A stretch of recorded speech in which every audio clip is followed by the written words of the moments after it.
toutes choses dans sa parole, par sa parole vivante. Nous te louons, nous te bénissons. Acclamons-le, acclamons-le, acclamons-le. Il est le roi des rois. Il vit et il règne. Il est ressuscité. Il est vivant. Il vit à jamais. Alléluia, Jésus. Béni soit ton nom. Nous pouvons nous asseoir. Quel privilège de me retrouver encore devant vous pour parler de la part du Seigneur. Mais avant toute chose, j'aimerais vraiment te remercier, toi qui es là,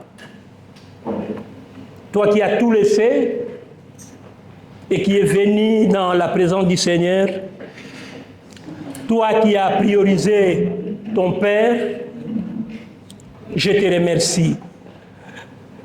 Je remercie aussi nos responsables, nos pasteurs qui nous font confiance en nous donnant cet espace pour que nous puissions partager la parole. Et je remercie aussi, je salue aussi nos bien-aimés qui nous suivent en direct, en ligne, sur Facebook, sur Instagram et tant d'autres. Comme je l'ai dit tout à l'heure, c'est vraiment un privilège pour moi d'être là et de vous parler de la part de Dieu. Très souvent, les hommes se glorifient. On voit les porte-paroles du gouvernement, comment ils sont orgueilleux. Mais moi, je ne suis pas le porte-parole du gouvernement, mais je suis celui qui porte la parole de l'Éternel, le Créateur de toutes choses. Et c'est vraiment un privilège pour moi, mais c'est aussi une grande responsabilité. Sans plus tarder, avant que nous puissions passer à la lecture de la parole, j'ai choisi un thème que j'aimerais nous partager ce midi. Notre thème de l'année, c'est s'arrêter pour les prochains. Ça, c'est notre thème de l'année, s'arrêter pour les prochains. Mais aujourd'hui, il a plu à Dieu que nous puissions partager un sous-thème que j'ai intitulé « L'ordre suprême et son exécution ».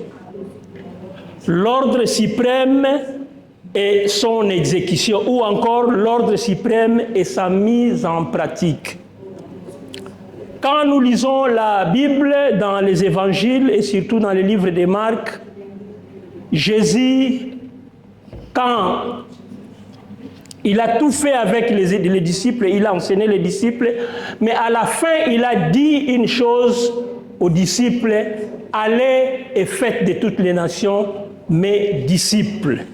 Et c'est ça que j'appelle l'ordre suprême, l'ordre que Dieu a donné aux disciples. Et les disciples ont reçu cet ordre et ils les ont mis à exécution. Et ils ont mis cet ordre en pratique. Et ce midi, j'aimerais vraiment nous partager l'ordre suprême et son exécution. L'ordre suprême et sa mise en pratique. Et le texte que j'ai choisi pour que nous puissions partager cette parole, nous le trouvons dans le livre des Actes des Apôtres. 26. Actes des Apôtres, 26.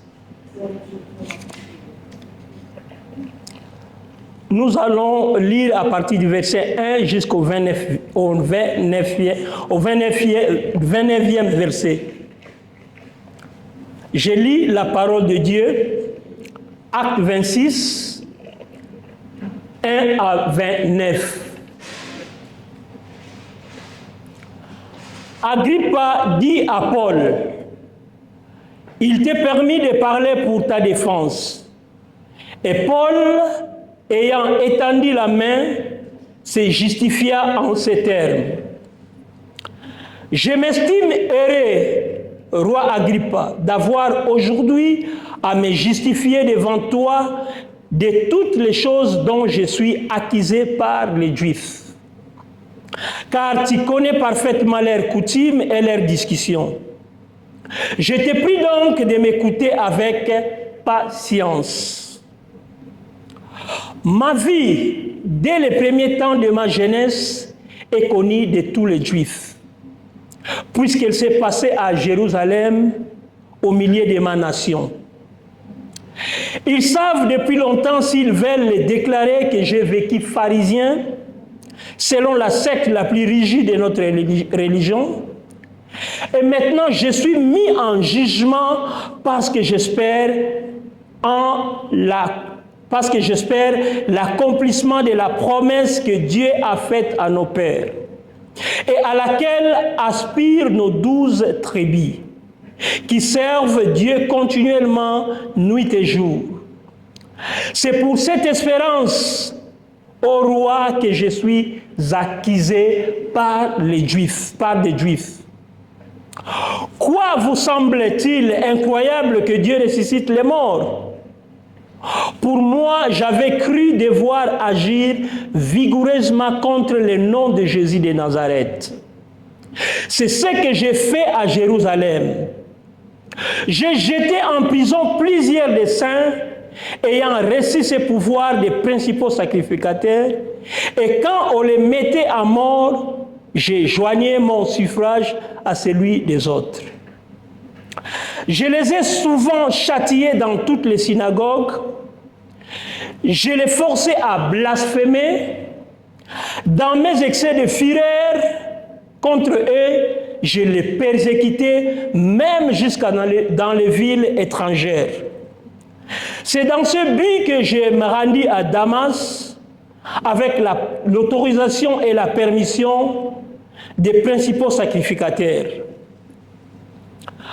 Vers le milieu du jour, ô roi, je vis en chemin resplendir autour de moi et de mes compagnons une lumière venant du ciel et dont l'éclat surpassait celui du soleil.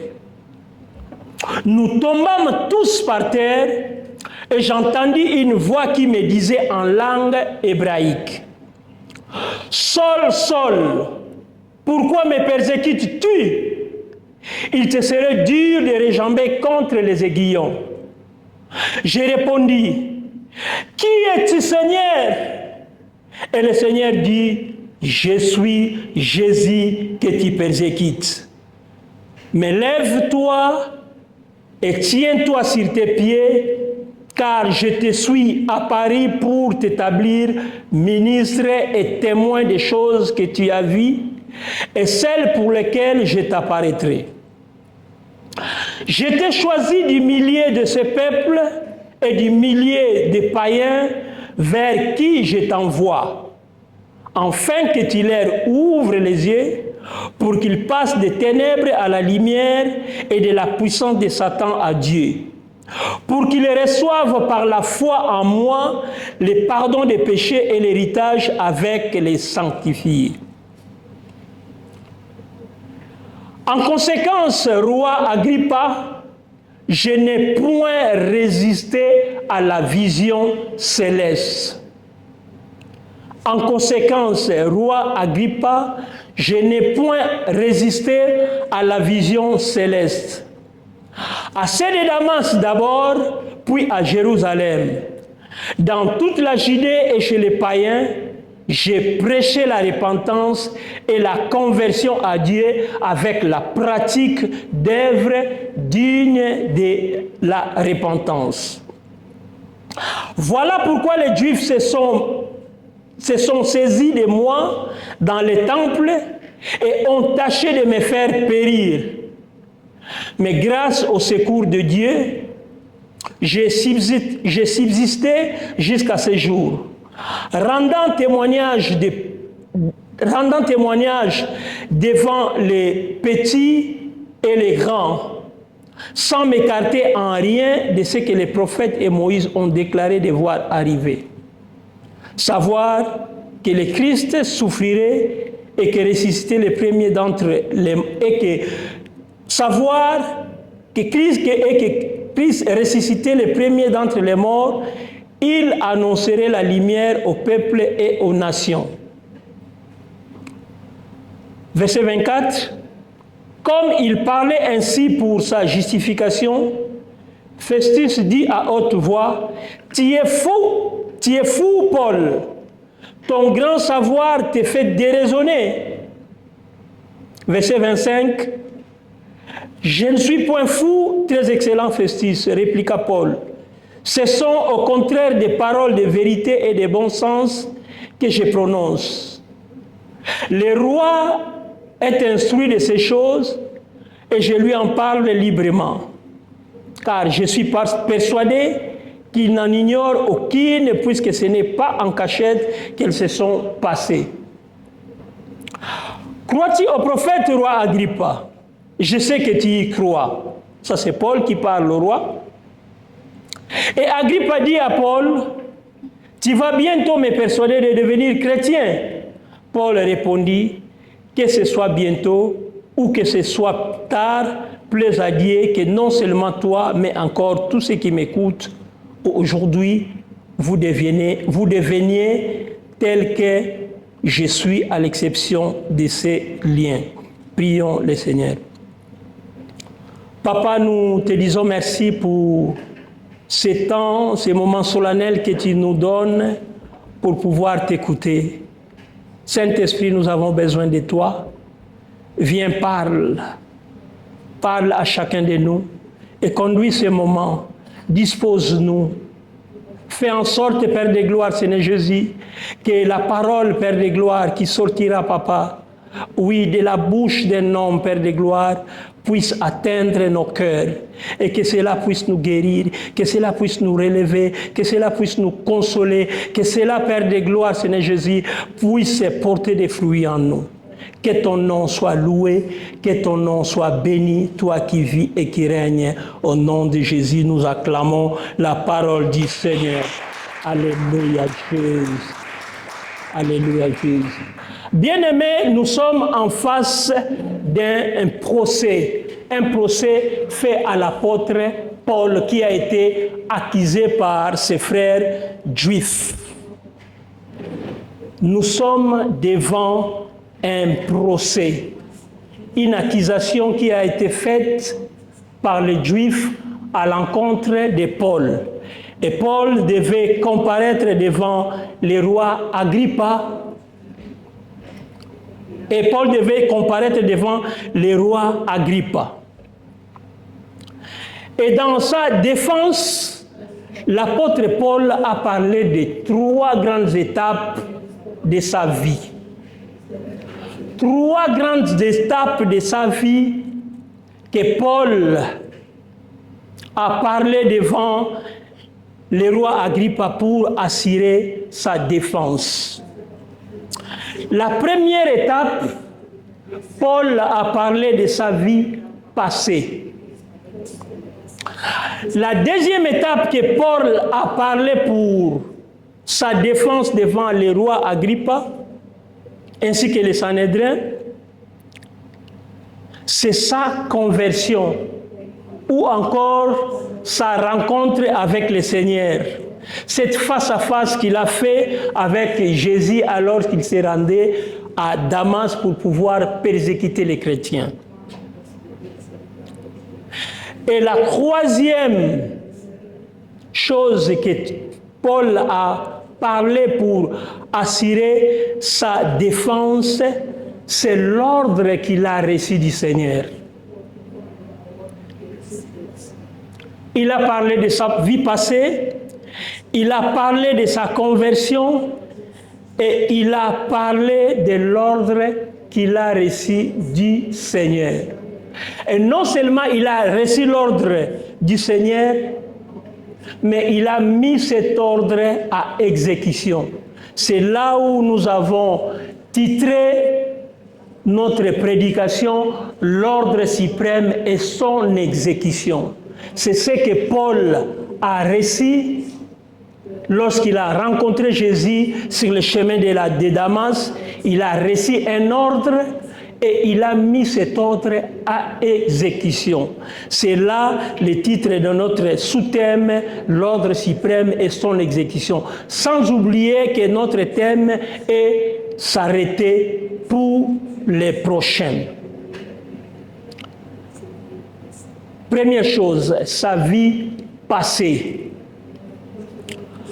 Paul nous relate dès le début de sa défense. Il dit, ma vie dès les premiers temps de ma jeunesse est connue de tous les Juifs, puisqu'elle s'est passée à Jérusalem au milieu de ma maison.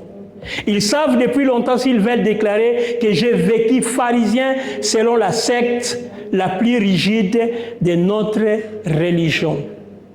Il était un pharisien. Paul, c'était quelqu'un d'instruit. Il a étudié au pied de Gamaliel, c'est docteur de la loi. Malgré sa connaissance, Paul était un ignorant, puisqu'il a persécuté l'Église, croyant qu'il était en train de servir Jésus-Christ. Paul, quelqu'un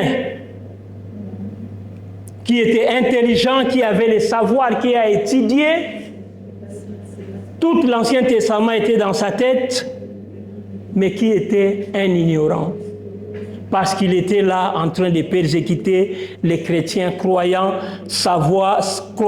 plutôt servir le Seigneur. L'ignorance. Bien-aimé, l'ignorance est quelque chose de mauvais. L'ignorance, c'est vraiment quelque chose à ôter, puisqu'on nous dit que l'ignorance tue. Et lui qui était quelqu'un d'instruit, qui avait la connaissance de tout l'Ancien Testament, mais qui était là, croyant servir, il était là en train de persécuter les chrétiens, croyant servir le Seigneur. En bref, Paul avait un passé sombre, un mauvais passé. Et ma question ce soir, mon interpellation ce midi plutôt, quel est ton passé? Quel est ton passé? Le problème est que, étant conscient de sa vie passée, il était conscient de sa vie passée, mais il ne s'était pas arrêté à sa vie passée.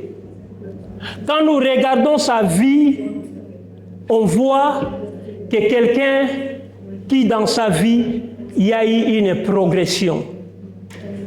Et beaucoup aujourd'hui, nous nous arrêtons à cause de nos passés. Nos passés nous bloquent.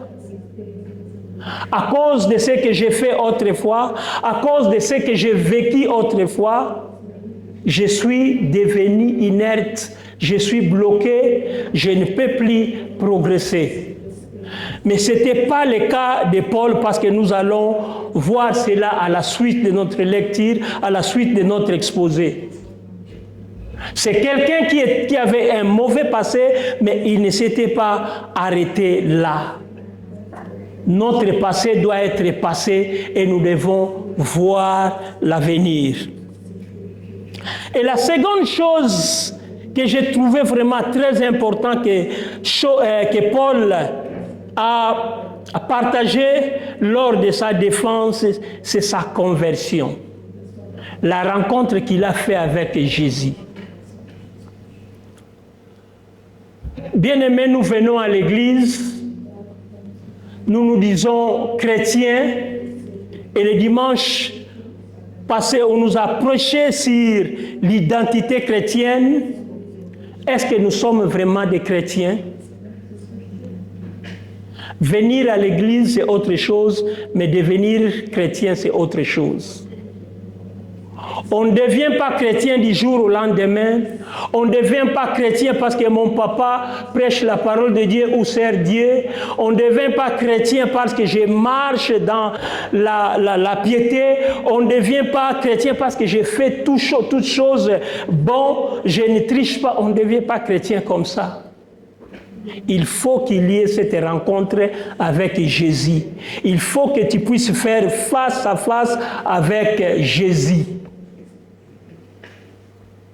Et si tu n'as jamais fait cette face à face avec Jésus, je t'en prie, mon bien-aimé, je t'en prie, mon frère, ma sœur, que tu puisses vraiment faire cette face à face avec lui. Et la Bible déclare que personne ne peut venir à lui et rester le même. Cet homme qui était blasphémateur, cet homme qui persécutait l'Église, les jours qu'il a fait face à face avec le Seigneur, sa vie a changé complètement.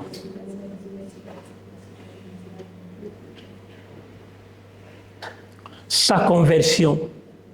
Ça s'est passé comment? Sa rencontre avec le Seigneur.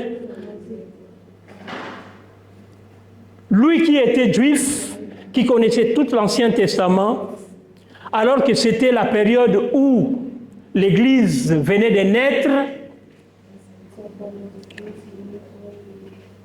lui est allé chercher des lettres chez les souverains sacrificateurs pour pouvoir aller dans une ville appelée Damas, arrêter les chrétiens et les foutre en prison. Mais avant ça, quand on a lapidé Étienne, lui, il était là, il a donné son approbation. Un sanguinaire, un persécuteur, un violent, lui-même il dit, quand il parlait à Timothée, et ce jour-là, il avait des lettres avec sa troupe en chemin pour Damas, et pendant qu'ils étaient en chemin, il y avait une lumière qui resplendit, et Paul était tombé par terre.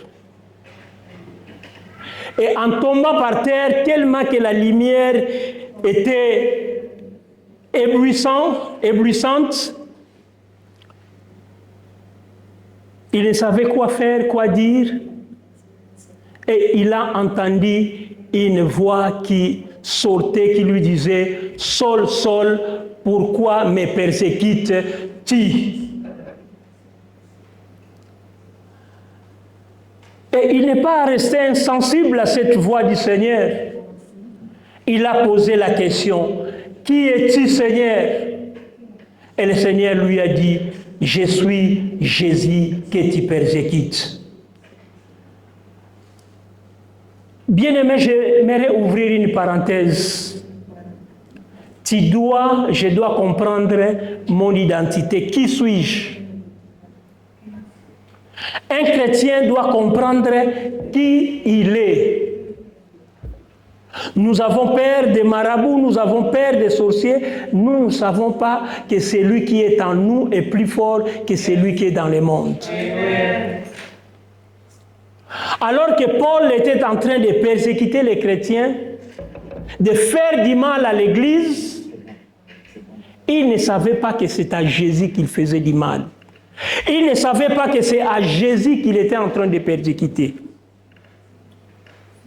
Bien-aimé, celui qui te touche, celui qui te persécute, sans le savoir, il a affaire au Seigneur. C'est pourquoi le Seigneur dit toujours « À moi la vengeance, à moi la vengeance ». Aujourd'hui, quand on me fait du mal, je suis prêt à rendre le mal pour le mal. Je n'oublie pas, j'oublie que je suis un chrétien et que la Bible me dit ne rendez pas le mal pour le mal et que le Seigneur lui-même a dit à moi la vengeance. Aujourd'hui, dans ce texte que nous avons lu, Paul a continué à persécuter les chrétiens. Il les a jetés en prison, il les a liés. Mais personne ne s'est opposé à lui. Mais alors qu'il était en chemin pour Damas, le Seigneur l'a arrêté et il lui a dit que c'est à moi que tu es en train de persécuter. Ce n'est pas tel ou tel frère, telle sœur ou tel frère, mais c'est moi, Jésus, que tu persécutes. Et conscient qu'il était de son ignorance, il a demandé à Jésus, que veux-tu que je puisse faire? Une question vraiment de bon sens. Que veux-tu que je puisse faire? Et c'est là où je commence ma prédication. C'est là où il a reçu l'ordre du Seigneur. Et non seulement il a reçu l'ordre du Seigneur, et c'est là où il a commencé à mettre cet ordre à exécution. Nous venons à l'église, nous recevons des instructions, nous écoutons la parole de Dieu. C'est l'ordre que le Seigneur nous donne. Mais il y a un grand problème, son exécution, sa mise en pratique. C'est là où le bas blesse, c'est là où il y a un problème. Notre thème que nous sommes en train de partager, s'arrêter pour les prochains, c'est l'ordre divin. C'est l'ordre céleste donné à la vigne, donné à moi et à toi. Mais parce que ce sont les hommes qui l'ont écrit sur un papier, nous pensons que c'est un ordre d'un homme, c'est l'ordre d'un homme. Non, c'est divin. C'est divin. Et nous devons recevoir cet ordre et ne laissez pas que cet ordre puisse rester dans nos têtes, mais nous devons faire en sorte que cet ordre puisse descendre dans nos cœurs, afin que nous puissions mettre cela en pratique. S'arrêter pour les prochains, c'est la mise en générosité en pratique.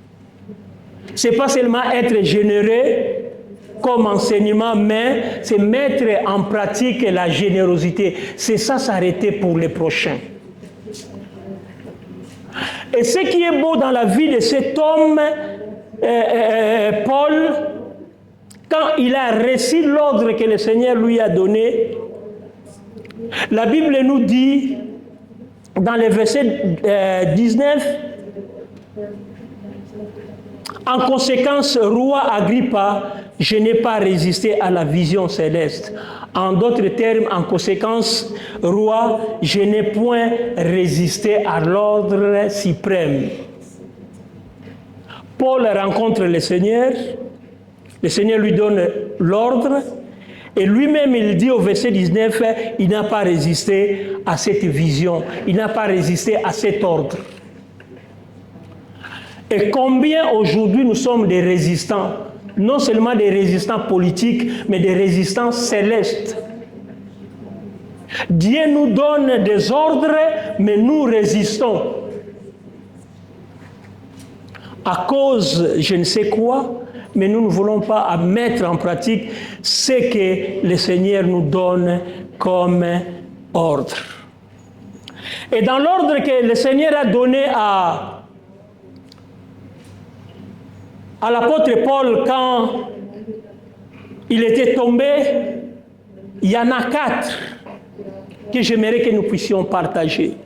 Premier ordre, le Seigneur va lui dire dans les versets 16 entre les versets 16 et 18, l'Éternel va lui dire, lève-toi et tiens-toi sur tes pieds. Premier ordre, il dit à Paul de se lever. Lève-toi et tiens-toi sur tes pieds. Combien aujourd'hui dans nos églises nous bafouons cet ordre? Je suis assis, nous sommes assis. Je ne bouge pas, je ne touche à rien et je ne fais rien. Mais l'Éternel te donne un ordre ce midi. Lève-toi. Est-ce que nous pouvons nous lever? Est-ce que nous pouvons nous lever, bien-aimés?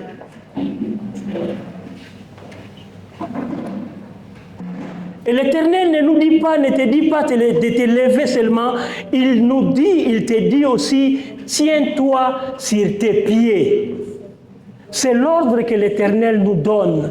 Nous devons rester debout. Nous sommes trop assis dans nos églises.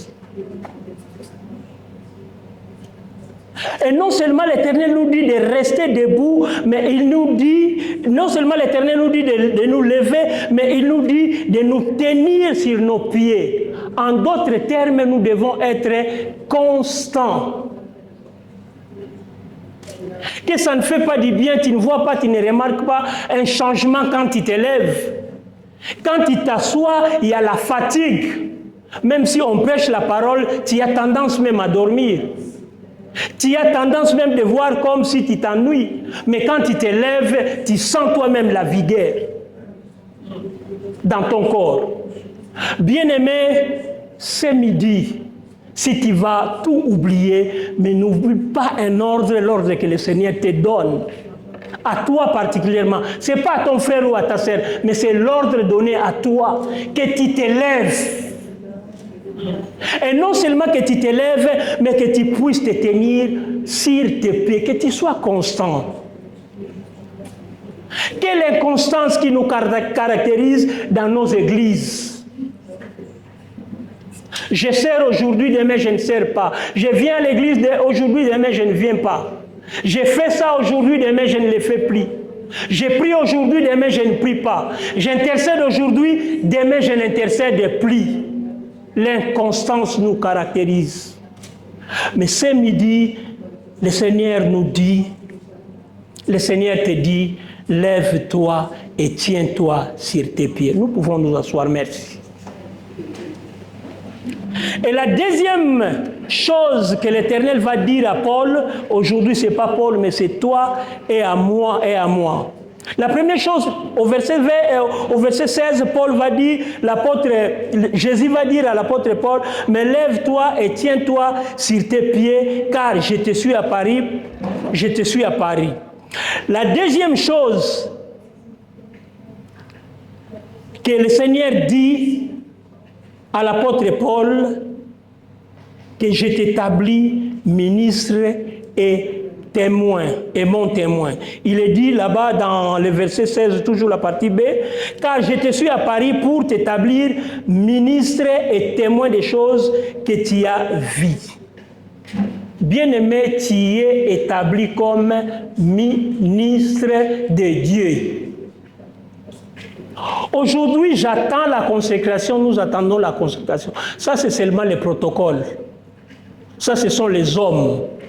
Mais Dieu te dit à toi qu'il t'a établi comme un ministre, son ministre, pas le ministre des Affaires étrangères, mais un ministre céleste. Et à cause de notre ignorance, il nous est difficile de nous tenir debout, il nous est difficile de nous lever pour servir, parce que j'attends la consécration, j'attends qu'on puisse me proclamer ministre du Seigneur. Mais si les hommes ne le font pas, Dieu l'a fait déjà. Il t'appelle ministre. N'attends pas que les hommes puissent t'appeler ministre. N'attends pas que les hommes puissent te consacrer. Dieu t'a établi déjà ministre. Je me souviens encore, alors qu'on regardait le théâtre à cette époque-là, il y avait un homme qui se présentait dans une famille, il voulait fiancer, qui voulait se marier à une fille, et il s'est présenté à la famille, on lui a demandé qu'est-ce que tu fais. Et il a dit que je suis ministre de Dieu. Et je suis ministre de Dieu.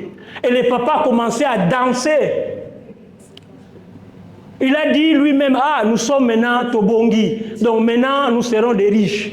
Et sa fille s'est approchée, lui a dit, non papa, il ne dit pas ministre que tu crois de la politique, mais lui c'est le ministre de Dieu. Et le papa s'est découragé.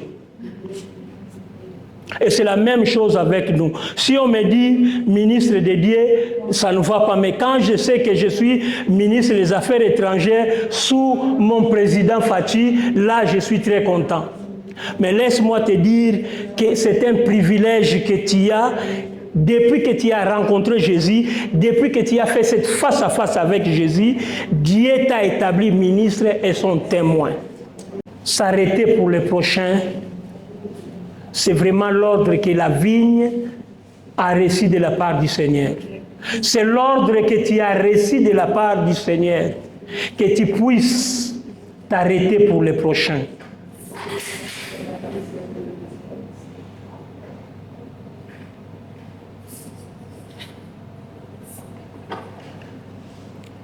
Christ, notre Seigneur, Jésus-Christ, c'est lui que nous adorons, c'est lui que nous disons qu'il est le roi des rois. Il a aussi reçu l'ordre. Il était Dieu dans sa gloire, adoré par les anges, nuit et jour. Il a reçu l'ordre du Père. Alors qu'il était Dieu, mais il a commencé d'abord par se dépouiller. Il a pris la forme de l'homme. Il est venu, il est descendu sur terre. On l'a traité de n'importe quoi. Il a été injurié, il a été battu. Il est allé à la croix. Durant toute sa vie, il ne faisait que s'arrêter pour le prochain. Et le Seigneur veut ce midi que nous puissions marcher sur ses pas. Comment tu ne veux pas t'arrêter pour le prochain? Lui qui était Dieu, il s'est dépouillé, il est devenu un homme pour qu'il puisse s'arrêter pour toi et moi. Mais moi qui suis un homme, je n'arrive pas à mettre en pratique les ordres que je reçois. Alors j'ai conclu ceci. Si Jésus, lui qui est Dieu, il reçoit l'ordre du Père, il se dépouille, devient un homme. Et si moi qui est un homme, je reçois l'ordre du Père et je ne vais pas me dépouiller, c'est que je me fais Dieu. Et c'est ce qui se passe dans nos vies sans le savoir. Quand tu reçois l'ordre du Seigneur et que tu ne le mets pas en pratique, tu te fais Dieu. Lui, il est Dieu, il a reçu l'ordre, il est devenu un homme. Mais moi, je suis un homme, je reçois l'ordre du Père, je ne vais pas changer, je ne vais pas me dépouiller. Je dis que moi, je suis Dieu.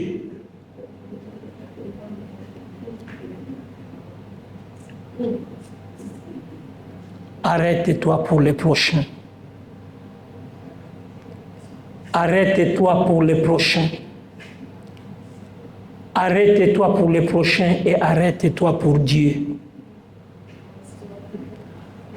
On a célébré les 60 ans de notre frère le dimanche passé, le samedi passé plutôt.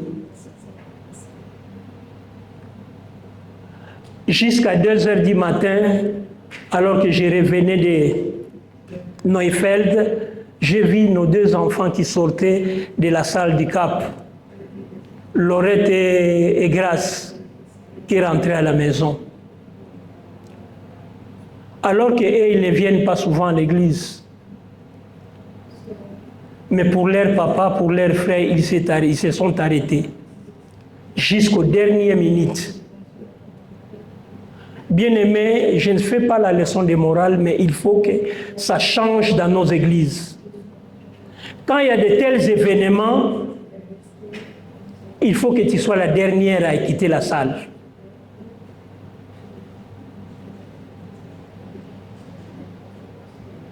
Tu vas chez celui qui a organisé l'événement, tu dis, c'est tout est prêt, tout est bon, je peux rentrer. S'il te dit oui, tu rentres. S'il te dit il y a encore à faire, reste là. Sinon, ça ne sert à rien que nous venons ici, nous crions, nous parlons et nous ne changeons pas. Et que dire du temple? Tu ne sais même pas qui a arrangé ces chaises-là. Ce n'est pas moi qui l'ai fait, mais moi, quand je suis venu ici le matin, la première question que je me suis posée, qui a arrangé les chaises? Qui a mis ça? Qui a mis ça? Qui a mis ça? Qui a mis ça? C'est quelqu'un qui l'a mis. Et il ne l'a fait pas pour lui ou pas pour elle. Il l'a fait pour moi et toi. Et nous devons nous arrêter, s'arrêter pour les prochains. Soyons fidèles aux petites choses. Les petites choses. Nous, on était là jusqu'à 4 heures du matin. Jusqu'à tout, on a fermé la salle et on est parti. Mais on était aussi fatigués. Mais si nous allons être là, nous tous, ça ne va pas nous prendre du temps. Peut-être vers 2 heures, 1 heure du matin, tout le monde se casse. Mais tout le monde regarde. Il se regarde de lui-même, ce qui le concerne, mon sommeil. Je suis fatigué. Tu ne regardes pas l'autre. Bien-aimés, veillons mettre à exécution l'ordre suprême que nous avons reçu du Seigneur. Veillons mettre à exécution tout ce qu'on nous dit à l'Église.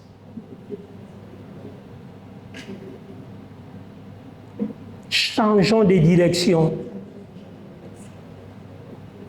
Cet homme qui hier a persécuté l'Église, le jour qu'il a rencontré Jésus, sa vie a changé. Il a commencé à s'arrêter pour les autres. Et il dit lui-même qu'il ne fait aucun cas de sa vie à cause des autres. Il a travaillé pour Dieu et il a travaillé pour lui-même et il a travaillé pour les autres. Il a dit, il y a plus de bonheur à donner qu'à recevoir. Moi, je vais toujours recevoir, recevoir, recevoir, recevoir. Je ne donne plus. Je suis clair. Changeons. Changeons. Prenez soin de l'église, du temple. Tu viens à l'église, toi-même, tu dois te poser la question, je suis venu à l'église, je suis rentré, qu'est-ce que j'ai fait pour mon Dieu?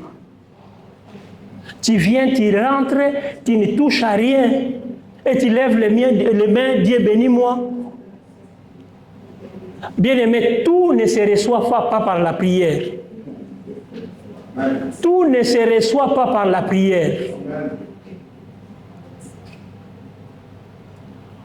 On peut dire beaucoup de choses, mais si le Saint-Esprit ne nous parle pas, s'il ne nous convainc pas, ce ne seront que des paroles vaines. Et je me dis encore une fois de plus, si tu as tout oublié, n'oublie pas que le Seigneur t'a donné un ordre que tu dois mettre en pratique. Cet ordre n'est rien d'autre que tu t'arrêtes pour le prochain et que tu puisses t'arrêter pour les prochains. Que Dieu bénisse sa parole. Nous voulons prier, bien-aimés. Nous allons nous mettre debout. C'est bien d'acclamer, mais nous voulons prier. Et j'appelle Maman Nathalie pour nous conduire dans ce moment. Bien-aimé, prends la décision, parce que sinon, c'est pour rien que nous faisons ce travail. Ce n'est pas en tout moment qu'on doit crier. Il y a d'autres choses qu'on doit dire dans le calme. Et nous, en tant qu'adultes, que nous devons prendre au sérieux.